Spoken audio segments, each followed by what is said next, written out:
여러분들을 주님의 이름으로 환영합니다. 보고 계신가? 갑자기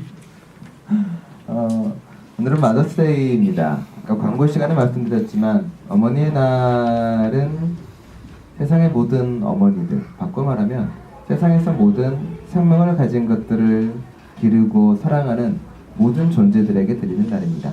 그것은 굳이 생물학적 여성 남성을 가리지는 않습니다. 다만 모든 생명을 가꾸는 그들에게 어머니 같다라고 이야기하는 것이고, 특별히 그 어머니의 가치가 오늘날은 대부분 여성들이 많이 가지고 있기 때문에 그분에게 감사하다고 말하는 거고, 동시에 우리를 태어나게 한 어머니에게도 감사하다는 겁니다. 좀 더 깊이 들어가면 그 어머니를 가진, 어머니의 모성을 가진, 그리고 생명을 기르는 모든 가치를 가진 모두에게 감사하는 날은 의미겠죠. 그러면 뭐 오히려 남편에게도 혹은 아이들에게도 내 이웃에게도 어머니의 날에 감사할 수 있는 마음이 있는 것, 그게 아마 어머니 날의 의미이겠죠. 근데 뭐 그렇게 늦게까지 못하니까 가까이 있는 여성들에게 먼저 고맙다는 말을 전하고, 그래서 남성들이 임시를 같이 하는 날이기도 합니다. 종종 우리는 하나님을 아버지라고 많이 부릅니다. 아마 이제 그 당시의 문화가 그러했고 그 당시의 문화 때문에 아버지라고 불렀겠죠. 그리고 본인을 하나님의 아들이라고 고백하고, 그리고 하나님의 아들들이라고 말하는 이유는 가부장적 문화도 있었겠지만은 실은 그 당시에는 유산성속이 유일하게 아들로만 이어지는 사회였기 때문에 하나님의 아들이라고 고백했던 예수의 고백이나 제자들의 고백은 바로 하나님의 자녀라는 고백과 실은 동일한 의미로 해석될 수가 있습니다. 오늘날에는. 네, 그런 의미로 많이 받아들여지고요.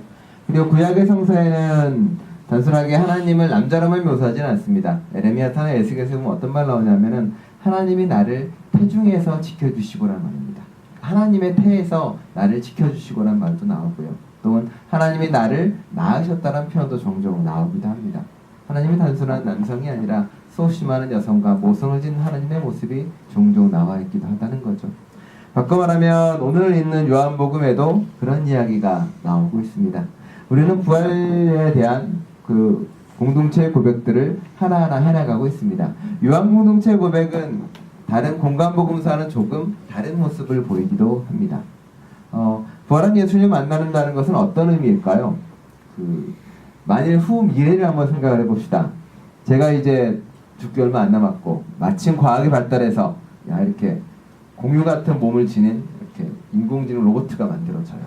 그런데 거기다가 제 모든 기억과 제 모든 생각을 거기다 다 집어넣습니다.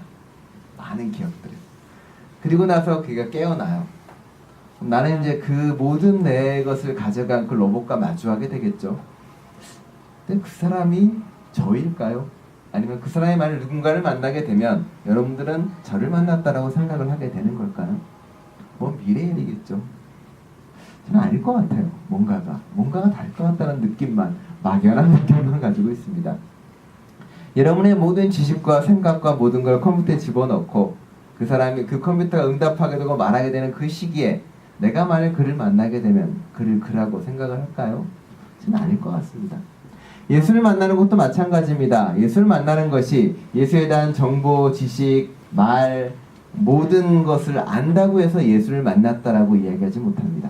어쩌면 예수를 만난다는 것은 내 존재 전체가 그를 경험하고 체험하는 겁니다. 감성과 이성과 그 모든 오감들을 총동원해서 예수와 만나는 경험들, 내 존재 전체로 예수를 경험하는 것, 그게 바로 부활은 예수를 만난 체험이라고 이야기하는 겁니다. 그래서 복음서들은 끊임없이 예수가 이렇게 만났어요, 저렇게 만났어요, 만지기도 했고 먹기도 했고 해서 계속 이야기하는 겁니다. 그 경험을 온전히 글로 실을 수 없기 때문에 그러한 겁니다. 그러다 보니 복음서가 점점 양이 늘어납니다. 그렇죠? 마가복음에서는 빈무덤으로 끝났다가 마태도 좀 늘어나고 누가도 좀 늘어났다가 요한에서는 장장 2장에 걸쳐서 부활한 예수를 이야기하게 됩니다. 이유는 간단해요.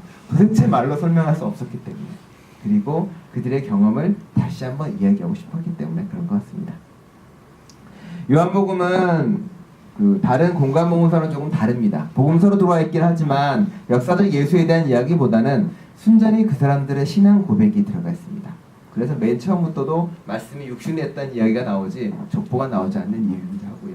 그리고 또 요한복음에서만 유일하게 예수님이 참 많은 말을 하는데 뭐라 그러냐면은 나는 무엇이다라는 말이 요한복음에 제일 많이 해요. 나는 부활이고 생명이다. 나는 생수다. 나는 나무다. 예수에 대한 수많은 사람들의 고백이 예수를 통해서 고백되어지고 예수를 통해 말해지고 있다는 겁니다.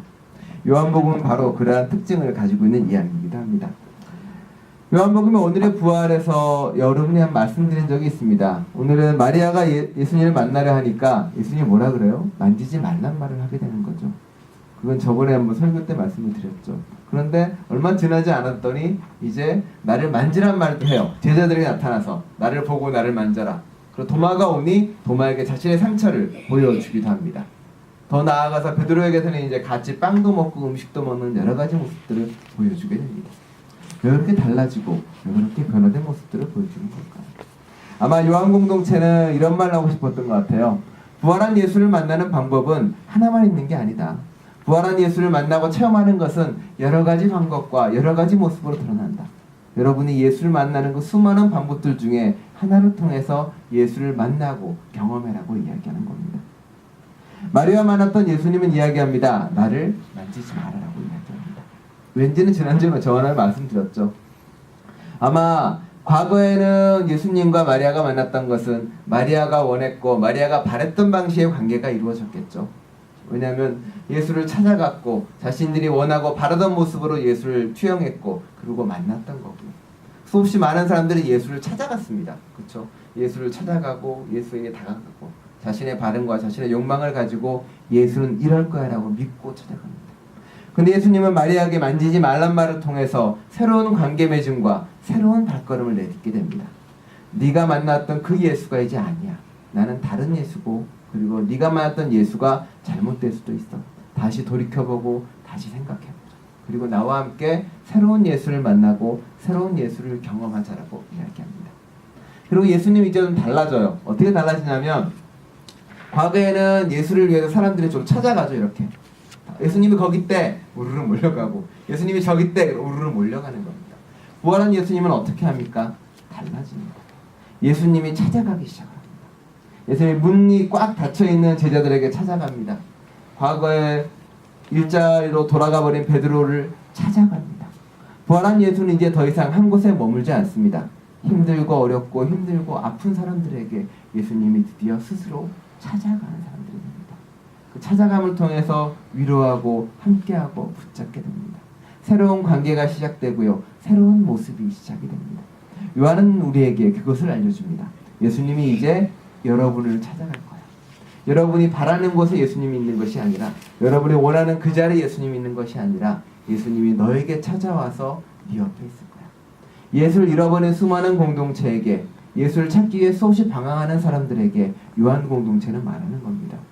네 옆에 있을 거야. 너를 찾아오고 너 힘들 때 그 옆에서 손잡아 줄 거야. 그게 예수님이라는 거야. 힘들고 외로운 사람에게 그것은 힘이 되고 능력이 되는 겁니다. 그렇게 예수님이 문 닫힌 제자들에게 찾아옵니다. 성경은 이야기해요. 그 예수님의 제자들의 유대인이 두려워서 그곳에 있었다라고 고백을 합니다.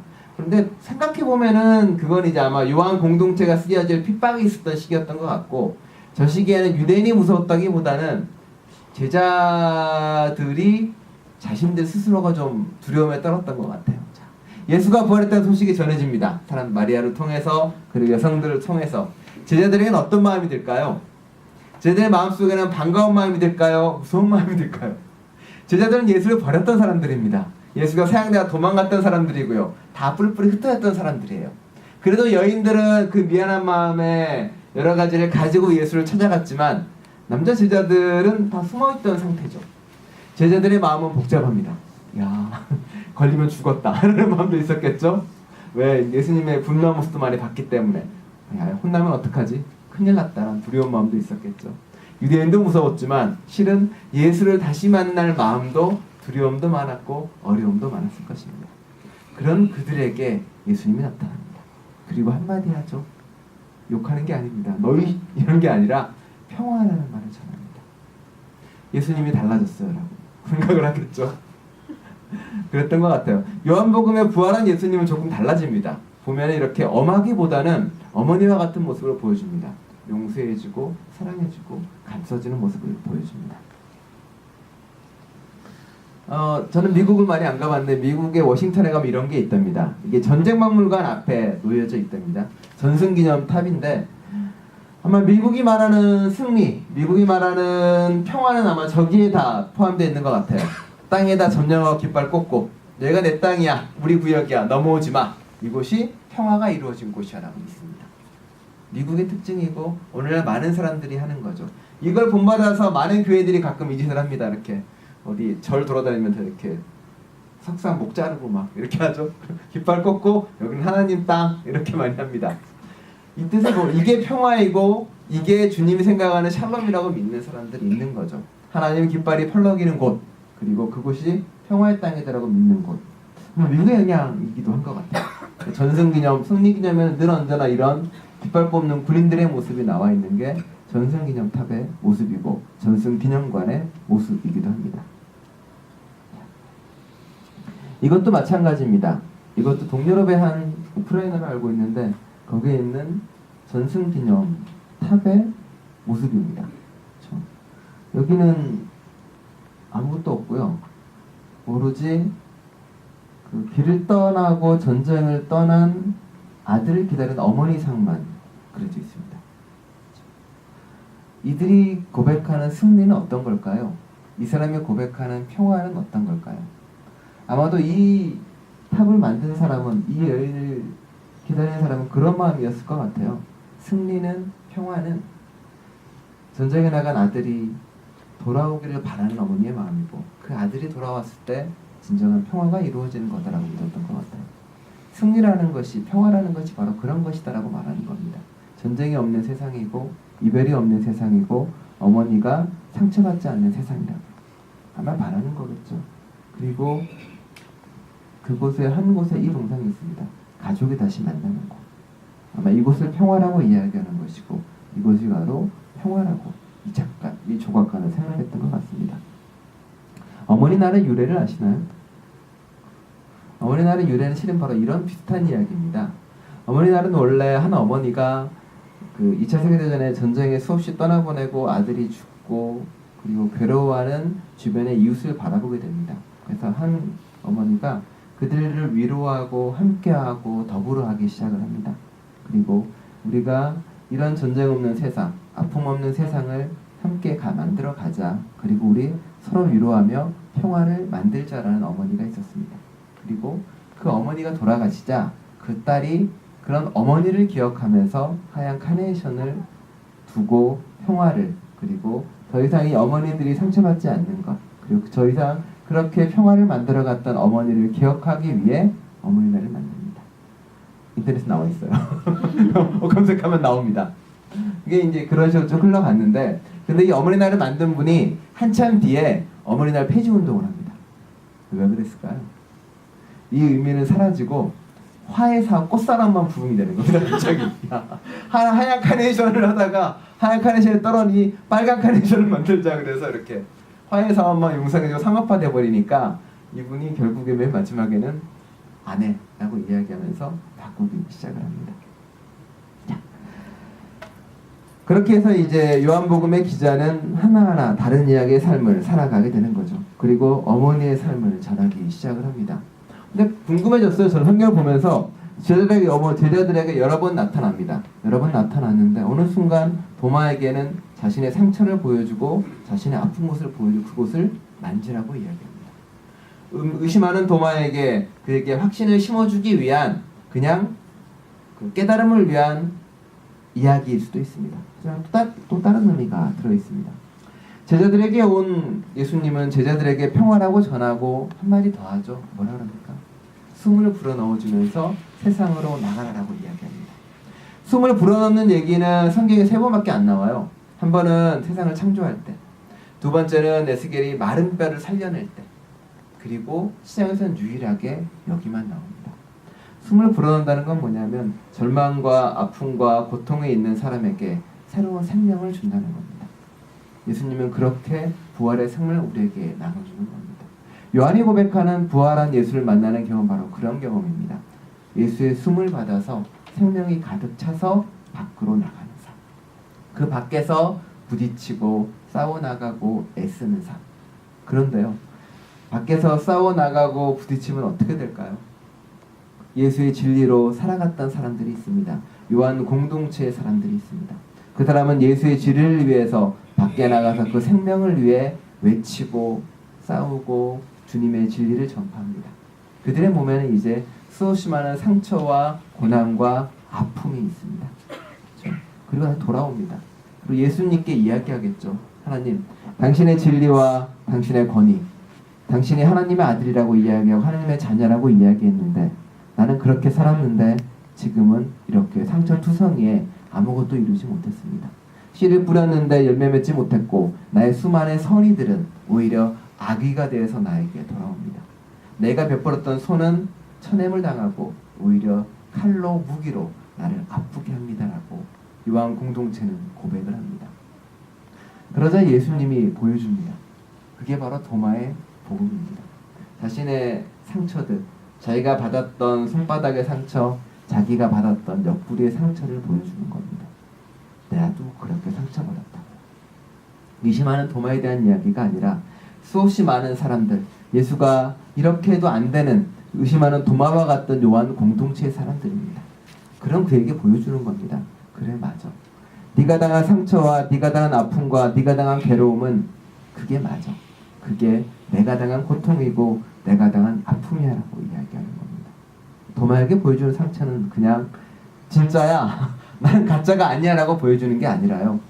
똑같이 상처받은 제자들에게 내 흉터가 너희의 흉터고 너희 흉터가 나의 흉터라고 고백을 하는 겁니다. 그리고 요한복음은 한 단락이 끝나는 것처럼 보여집니다. 그게 20장에 끝나요. 20장의 맨 마지막에 보면 다 끝났어라고 기록을 합니다. 아, 이 기록을 왜 썼는지 알아 라고 기록을 씁니다. 그리고 끝나는 것처럼 보였는데 뒤에 베드로의 이야기가 하나 더 들어가는 겁니다. 요한 공동체가 아마 그 뒤에 또 청가를 했던지 아니면 뭔가 미진해서라고 했을 수도 있습니다. 그 뒤에 베드로가 등장을 합니다. 베드로에게 예수님이 나타나서 상처받고 힘들어하는 베드로에겠죠. 그 시간이 얼마인지 몰라요. 베드로는 이제 물고기를 낚기 시작합니다. 이 전에 분명히 만났겠죠, 예수님을 한번 베드로는. 그런데 베드로는 다 때려치고 그냥 물고기를 낚고 있습니다. 마찬가지였던 것 같아요. 해도 안 되고 해도 안 되니 다시 물고기를 낚아야겠다고 했을 수도 있습니다.